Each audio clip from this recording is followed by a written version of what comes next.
Moment Hindi में आपका स्वागत करती हूँ।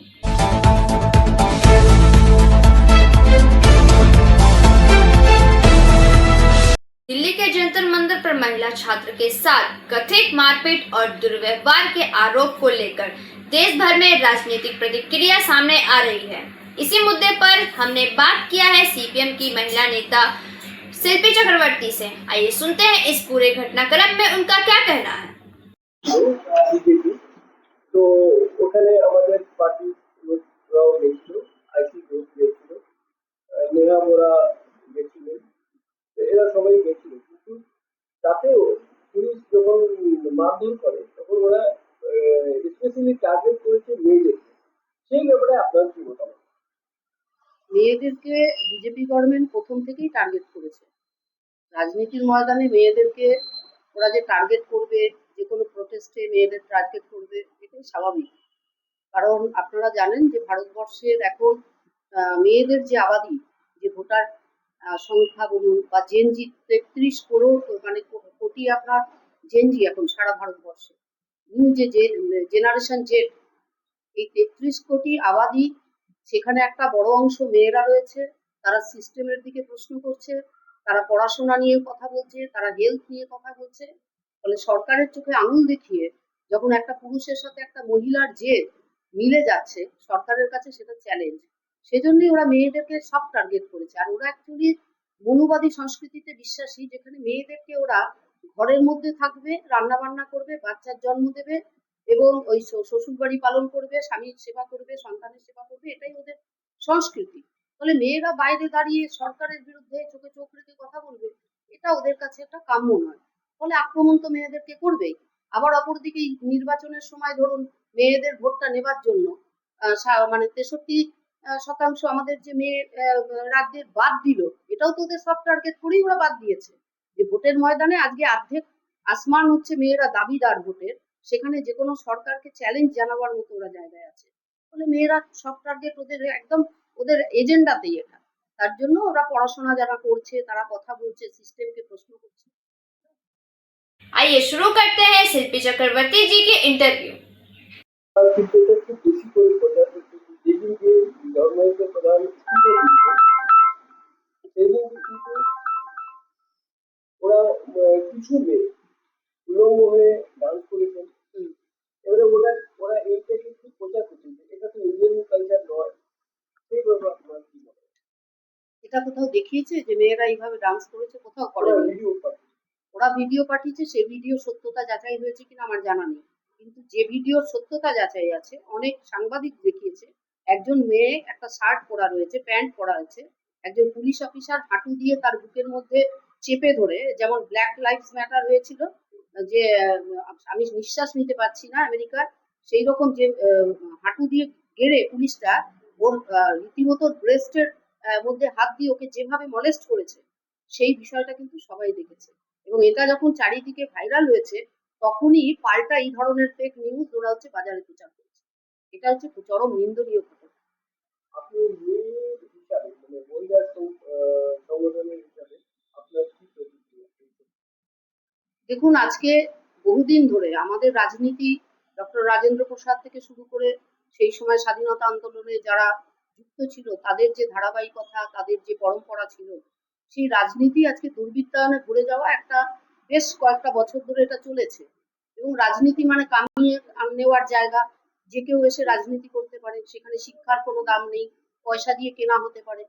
ফলে রাজনীতিটা একটা সেই কেনা বেচার গরু ছাগলের মতো জায়গা যখন তৈরি হলো, আজকে জেনজিরা যখন এত ৩৩ কোটি জেনজি, জেনারেশন জেড আমাদের ভারতবর্ষে, তারা যখন দেখছে আমাদের কর্পোরেট হচ্ছে ১% কি ২% কর্পোরেট আমাদের সমস্ত অর্থনীতির ওপরে তারা হচ্ছে একটা স্টিয়ারিং এর জায়গায় রয়েছে এবং গভর্নমেন্ট তাদের জন্যই পলিসি তৈরি করছে। ফলে ওদের কাছে ধর্ম ম্যাটার নয়, ওদের কাছে হচ্ছে কাজটা ম্যাটার। ওরা সিস্টেমকে প্রশ্ন করছে। আর এই যে জেনজি আন্দোলন, রাজনীতিতে নতুন ধারা, ভারতবর্ষ বৈচিত্র্যের মধ্যে ঐক্য, মানবিকতা, ভালোবাসা, পরম্পরা এবং পুরনো ইতিহাস, যে আমাদের যখন সুভাষচন্দ্র বোসকে আজকে ওরা এত গাল দিচ্ছে, সুভাষচন্দ্র বোসের সাথে সাবমেরিনে যিনি ছিলেন তিনিও একজন মুসলিম। ফলে এই সমস্ত ছোটখাটো ইস্যুগুলো বড় ইস্যু নয়। আজকে যন্তর মন্তরের ঘটনা আমাদের রাজনীতির যে পরম্পরা ছিল তাকে নতুন মাত্রা দেবে এবং শিক্ষিত ছেলেমেয়েরা আসছে এবং আসছে বলেই দেখবেন ঐশীর মতো মেয়ে যখন প্রোটেস্টে গেছে গতকাল সন্ধ্যাবেলায় আমাদের একেজি ভবনে ঐশীকে গিয়ে পুলিশ হচ্ছে হেনস্থা করে তুলে নিয়ে আসার চেষ্টা করেছিল। প্রতিরোধ হচ্ছে, প্রতিরোধ হবে। এটা খুব বাজে সংকেত যে এই ধরনের পশ্চিমবাংলার বুকে স্বাধীনতার পরে এরকম একটা ফ্যাসিস্ট সরকার এসেছে বিজেপির মতো।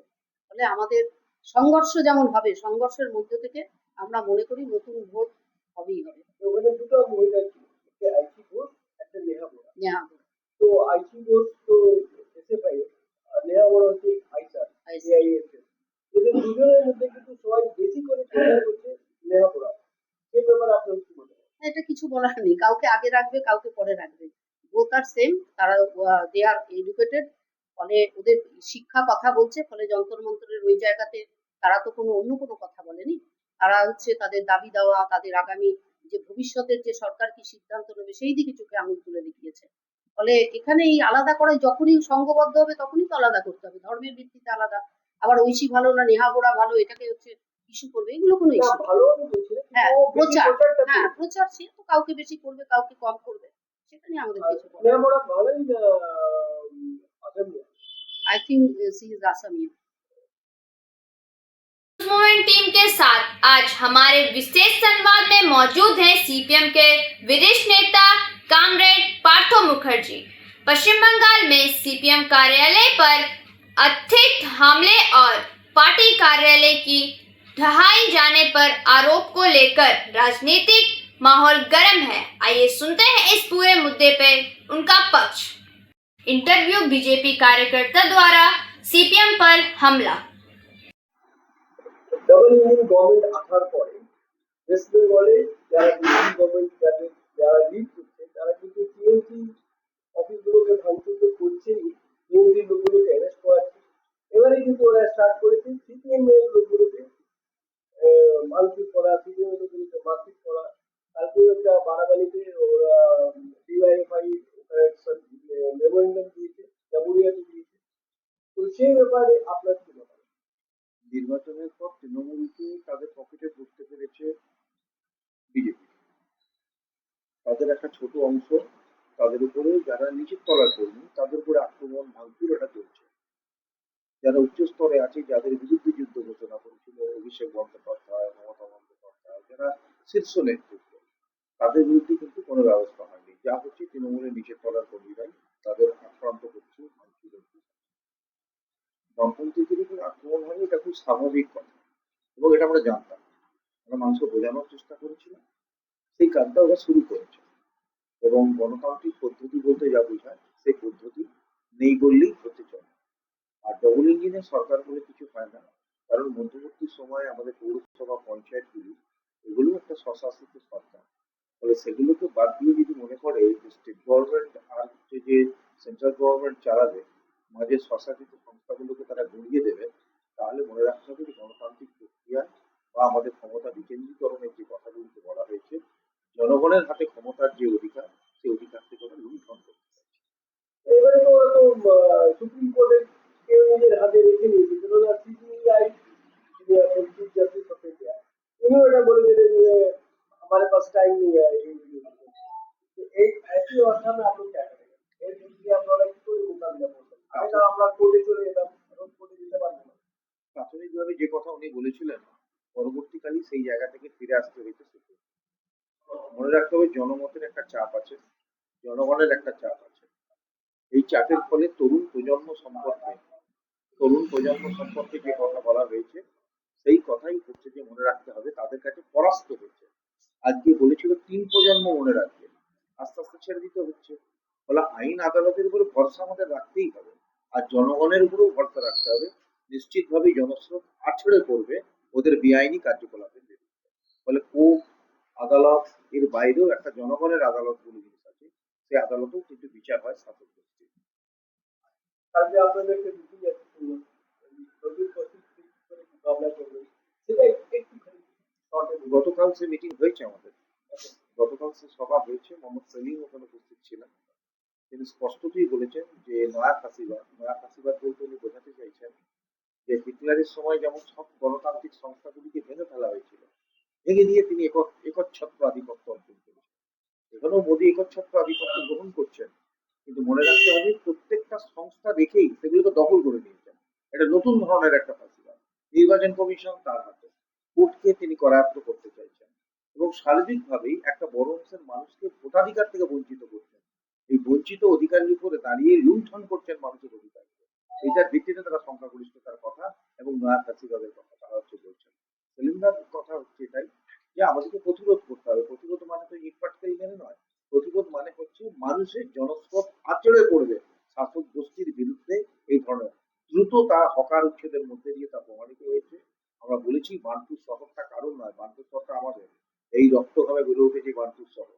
এটা দুর্গাপুরের মতো জঙ্গল সাফ করে শিল্প গড়ে ওঠেনি, এটা জনবসতির মধ্যে থেকে শিল্প গড়ে উঠেছে। এই রক্ত ঘাম সব আমাদের। ফলে এখান থেকে যদি যখন বার্নপুর কারখানা বন্ধ হয়ে যাচ্ছিল, তখন দাঁড়িয়ে যারা একসঙ্গে লড়েছিলেন তার মধ্যে এই অফিসার এবং যারা উচ্চ পদাধিকারী তারাও কিন্তু আমাদের সঙ্গেই ছিলেন। তার নেতৃত্বে মহাপদ মুখার্জি থেকে শুরু করে তারাই সেই নেতৃত্ব দিয়েছিলেন।